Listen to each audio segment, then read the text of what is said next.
In this video, we're going to talk about 4 ways you create chunks of money from existing residential properties. And then in the next video, what we're going to talk about is 3 ways to create chunks of money from new build properties and land. So in this series of Build a Property Business, in the last 2 videos, we talked about how you create cash flow.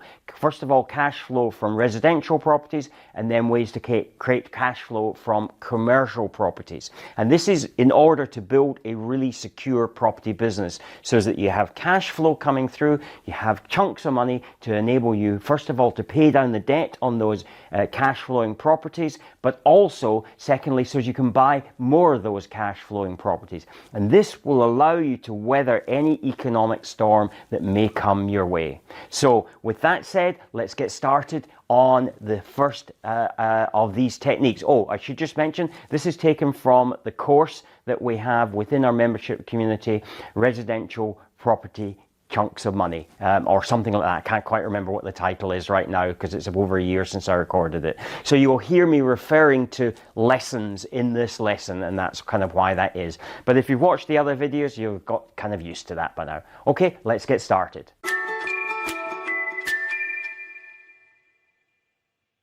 The principle and the objective of residential property development is to create chunks of cash. So within your property business, there should be 2 functions. There should be the area that gives you cash flow, and we've got a whole course on generating cash flow, whether that be residential or commercial cash flow. And then we've got on the other side, creating chunks of money. And the idea of that is that you take those chunks of money, which gives you further opportunity to purchase assets for cash flow, but also to pay down the debt on that cash flowing property so as that you can lower your risk. And again, there's another course on lowering your risk. So there's lots of aspects in there. So in this course, we're going to explore various different strategies for being able to generate chunks of cash. And we start with the smaller amounts of cash that you can develop or generate to the larger amounts, so as we go through the course. So progressively we're going to get on to areas where you can generate more and more cash from these developments. So let's get started on the first lesson. So in this lesson, we're going to talk about flipping properties. And that's not putting them in the air and somersaulting them.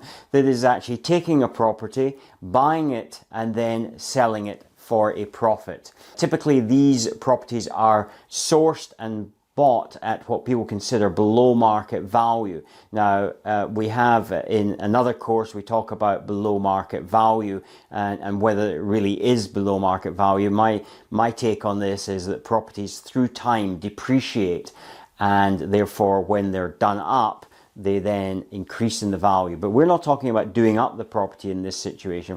We're talking about simply finding properties that are distressed for some reason, and we can then sell them on, usually for a small amount of profit. You're not going to make a lot of money here because you're simply then just moving on to a ready buyer. So this could be people who want to have properties that need renovation, and therefore you are really, what you're doing is you're taking a finder's fee here because you've done the work, you've found the property, and you then are passing it on for them to do whatever they want with it, whether they want to do it up and sell it, or whether they want to do it up and rent it out as one of their rental portfolios. So there is a business in this, and in fact there's several people who do this, and they're often referred to as property sourcers, but that's essentially what they're doing, is they're flipping the properties and moving them on. Now, that's not to be confused with refurbishment, because that's what we're going to talk about in the next lesson. So in this lesson, we're going to talk about refurbishment. This is where you take a property that is tired. It is often going to be an older property, maybe hasn't had very much done to it. It may have some problems. So for instance, it could be it's just very dated. It's had nothing done. It's been lived in maybe by a person, and as they've grown older, they're very comfortable with their surroundings. And probably the last time it was renovated was maybe in the 1960s and 70s. So it needs to be brought up to date. And this is what I often refer to as a property that has depreciated in value. It's depreciated in the actual asset because the asset has not been updated. And so through the refurbishment process, whatever that entails, then that then adds value onto that property.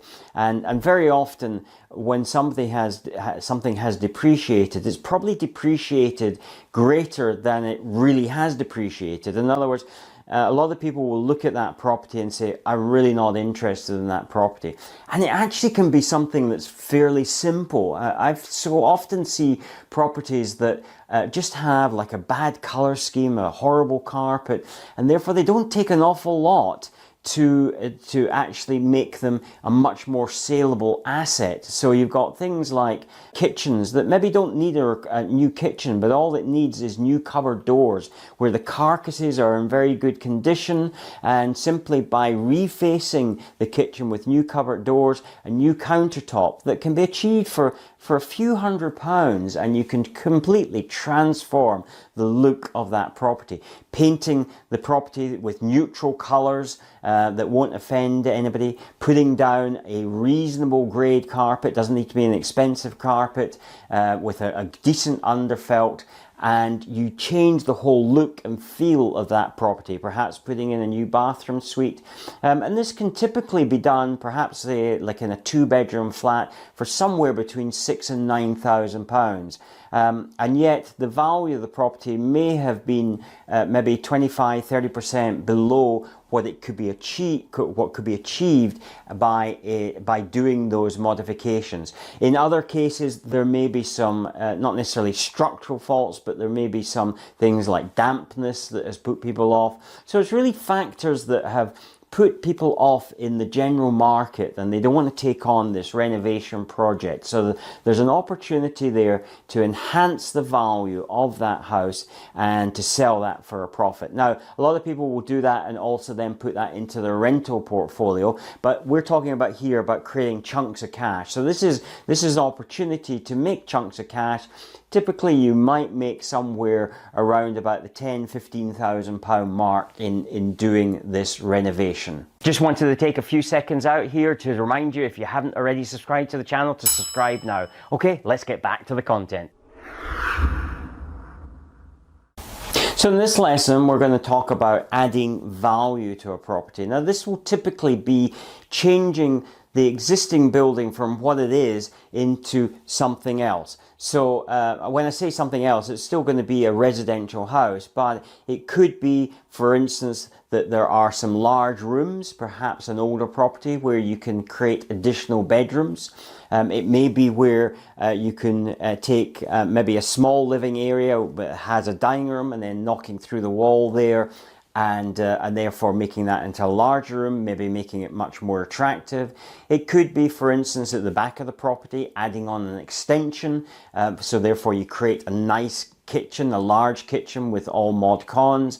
It may be that you go up on the extension so that you create maybe a larger kitchen and an additional room upstairs. Or it could be a loft conversion where you actually add space there. And in fact, you can go the other way too. You can add a basement. So it's about taking that property and adding additional space in there and therefore increasing the value.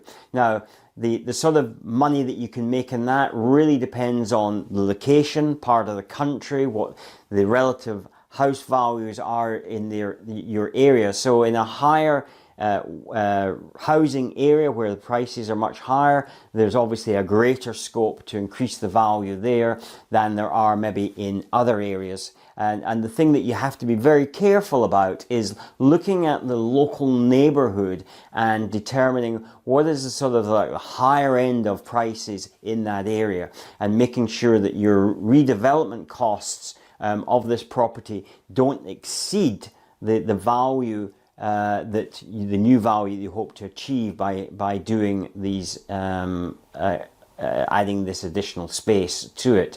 So that's just something to watch out for. I can't really give you a figure on this because it's such a wide margin, and so I really don't want to mislead you. But clearly there's a much larger chunk of money if this is done right.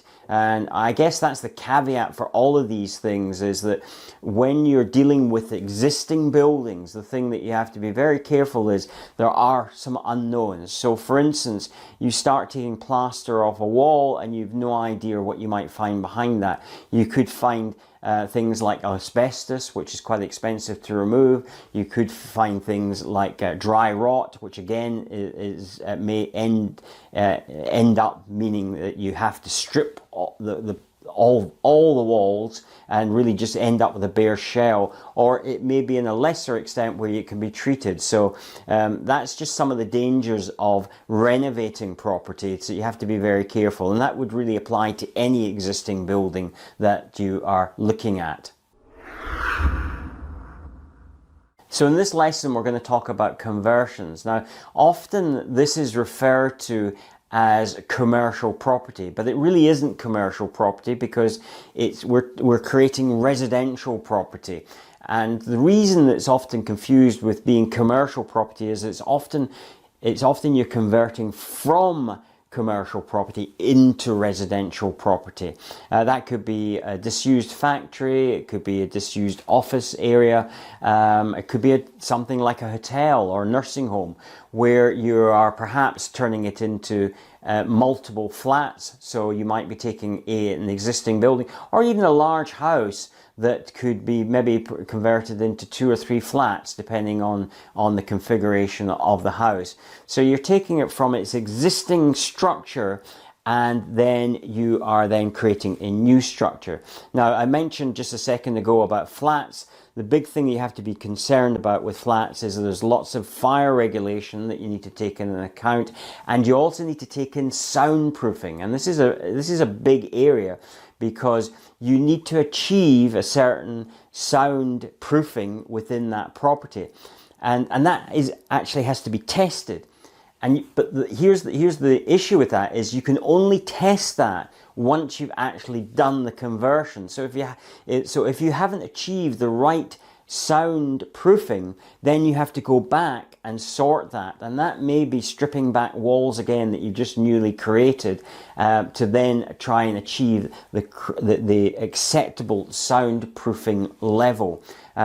You have to, as I said, be aware of fire situations, and that's not just having fire doors and sprinklers, but it is in terms of safe passage for people on the upper floors to be able to move through the property to have a safe exit. And that could be, in the extreme, having a fire exit on the outside of the building, or something internally built into the building. But generally that's can be quite a large hurdle to overcome.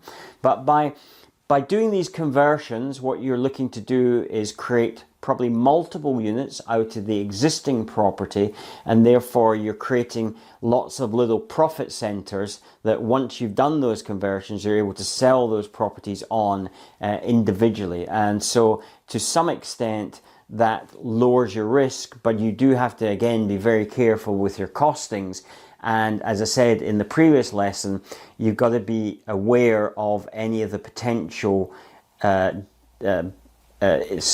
traps that you may fall into, because it's an existing property, and so you definitely want to have this properly surveyed before you actually move any further. But the problem with a surveyor is that they will often put lots of caveats into their reports, saying that they weren't able to inspect this, or they may refer you to, so for instance, if they found something that was not quite right with the wood, whether it be dampness, or whether there be maybe they saw signs of woodworm, or maybe they suspected it may be dry rot, they will generally not identify that for you, and they will ask you to then get a further report. So you could have a lot of investigation to do before you actually, and an expenditure to make before you would actually be able to commit to purchasing that property. So that's conversions. So I hope you've enjoyed those 4 different ways that you can create chunks of money from existing residential properties. In the next video, what we're going to talk about is 3 ways that you can create chunks of money from new build properties and from land. So that's something to really really look forward to. Remember, if you haven't already subscribed to the channel, remember to do so and hit that notification bell so you're notified of when new videos are released. Until the next time, I look forward to speaking to you then, and take care and stay safe.